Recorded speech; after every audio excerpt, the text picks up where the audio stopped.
1. The spirit-gravity circuit. Everything taught concerning the immanence of God, His omnipresence, omnipotence, and omniscience, is equally true of the Son in the spiritual domains. The pure and universal spirit-gravity of all creation, this exclusively spiritual circuit, leads directly back to the person of the second source and center on Paradise. He presides over the control and operation of that ever-present and unerring spiritual grasp of all true spirit realities. Thus does the Eternal Son exercise absolute spiritual sovereignty. He literally holds all spirit realities and all spiritualized values, as it were, in the hollow of His hand.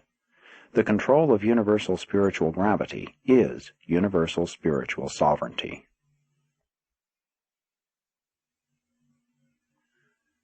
This gravity control of spiritual things operates independently of time and space.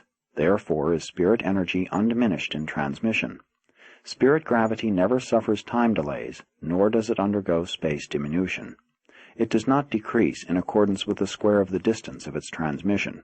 The circuits of pure spirit power are not retarded by the mass of the material creation.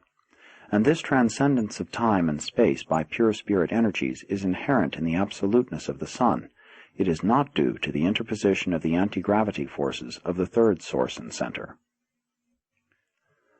Spirit realities respond to the drawing power of the center of spiritual gravity in accordance with their qualitative value, their actual degree of spirit nature. Spirit substance, quality, is just as responsive to spirit gravity as the organized energy of physical matter, quantity, is responsive to physical gravity. Spiritual values and spirit forces are real. From the viewpoint of personality, spirit is the soul of creation, matter is the shadowy physical body. The reactions and fluctuations of spirit gravity are ever true to the content of spiritual values, the qualitative spiritual status of an individual or a world. This drawing power is instantly responsive to the inter- and intra-spirit values of any universe situation or planetary condition. Every time a spiritual reality actualizes in the universes, this change necessitates the immediate and instantaneous readjustment of spirit gravity. Such a new spirit is actually a part of the second source and center, and just as certainly as mortal man becomes a spiritized being, he will attain the spiritual Sun, the center and source of spirit gravity. The Sun's spiritual drawing power is inherent to a lesser degree in many paradise orders of sonship, for there do exist within the absolute spirit gravity circuit those local systems of spiritual attraction that function in the lesser units of creation. Such sub-absolute vocalizations of spirit gravity are a part of the divinity of the creator personalities of time and space, and are correlated with the emerging experiential overcontrol of the Supreme Being. Spirit gravity pull and response thereto operate not only on the universe as a whole, but also even between individuals and groups of individuals. There is a spiritual cohesiveness among the spiritual and spiritized personalities of any world, race, nation, or believing group of individuals. There is a direct attractiveness of a spirit nature between spiritually minded persons of like tastes and longings. The term kindred spirits is not wholly a figure of speech.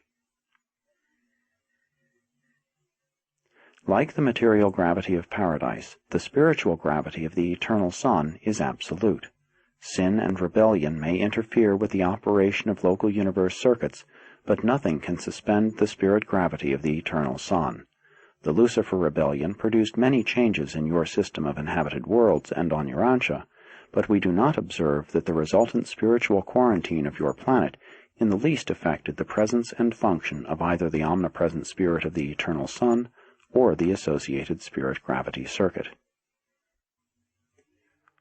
All reactions of the spirit gravity circuit of the grand universe are predictable.